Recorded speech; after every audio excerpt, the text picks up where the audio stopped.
A boy is abandoned on the open steppe with his mother and siblings, left to survive on roots, marmots, and whatever they could scavenge. No army, no noble title, no protection. That boy's name was Temujin. History would come to know him as Genghis Khan, the man who built the largest contiguous land empire the world has ever seen. How does someone go from abandoned outcast to ruler of half the known world? Temujin was born into a fractured, brutal world of competing Mongol clans, where alliances shifted constantly and betrayal was routine.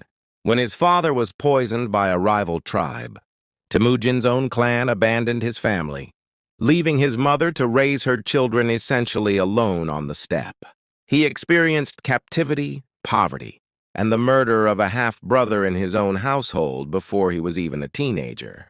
By any reasonable expectation, this should have been the story of a forgotten boy who didn't survive childhood. Instead, by 1206, Temujin had unified the warring Mongol tribes under his rule and took the title Genghis Khan, universal ruler.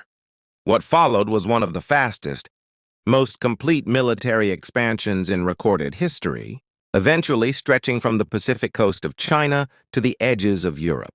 Here's what made Genghis Khan's system radically different. From nearly every other empire of his era, he built it on merit, not birthright. In a world where power almost always passed through noble bloodlines, Khan promoted based on skill, loyalty, and performance, regardless of where a person came from. A shepherd's son with real ability could rise to command thousands of soldiers. This wasn't just about fairness, it was strategically brilliant. When people know their position is earned rather than inherited, and that the entire system will keep rewarding their effort, loyalty deepens and performance improves. Khan turned scattered, historically feuding tribes into a single, disciplined force, partly because the incentive structure itself made unity more valuable than infighting.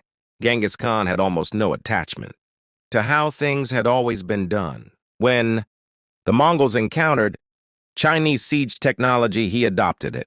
When they needed better administrative systems to manage a growing empire, he borrowed from Persian bureaucracy. When he needed faster, more reliable long-distance communication, he built on methods used by Turkic peoples. He treated every successful enemy or ally as a source of useful ideas, not a threat to his ego. This is a strikingly modern trait. Most leaders, then and now, get attached to whatever method already worked once and resist changing it.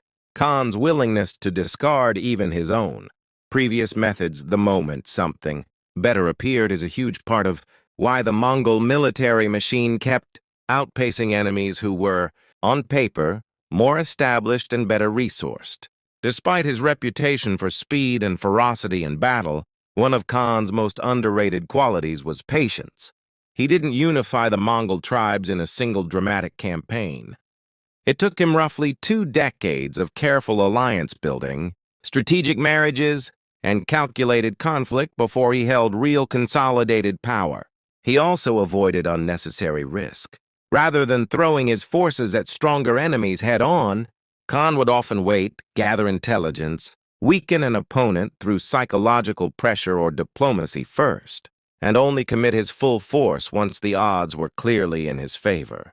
This is a sharp contrast to the popular image of the reckless conqueror. His campaigns were the product of extensive preparation, not impulsive aggression. So what does any of this mean for you, someone almost certainly not building an empire? First, build systems, teams, or habits around merit and real performance, not convenience or familiarity. Whether you're leading a small team or just managing your own goals, rewarding what actually works, rather than what's comfortable or traditional, compounds over time.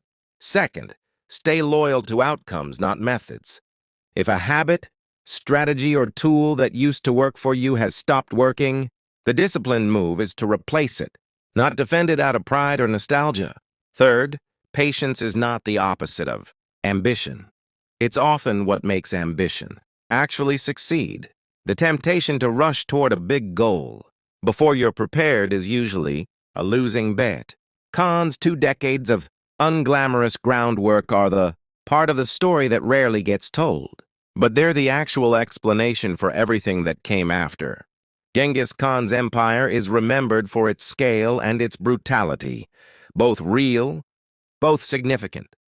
But underneath the conquest was a leadership system built on merit, adaptability, and patience, principles that would look right at home in a modern strategy textbook 800 years later. If ideas like this are useful to you, subscribe every week on Ancient Minds. We go inside the minds of history's most powerful thinkers and leaders. See you in the next one.